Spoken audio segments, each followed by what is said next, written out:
strengthening their fight against the job-killing carbon tax, and reducing interprovincial trade barriers.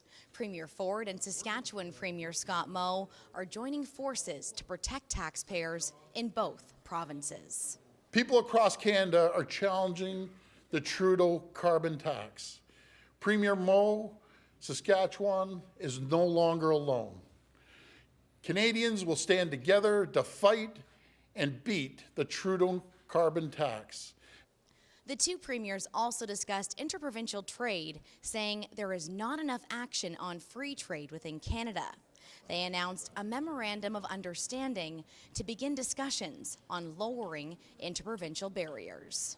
We signed that for let's call it, simplified, a free trade between provinces. We all know about free trade with the U.S., but people don't realize in Canada that we have very little free trade between provinces. There's so many barriers. We look forward to other provinces looking at some of the steps that we'll be taking in the next number of weeks and months, and we encourage them to join in where it makes sense for their province so that we can make our regulatory structure across the nation as seamless as possible.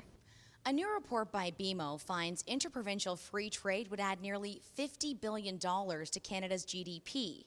That same BMO study found that knocking down international trade barriers would add at least $15 billion to Ontario's economy.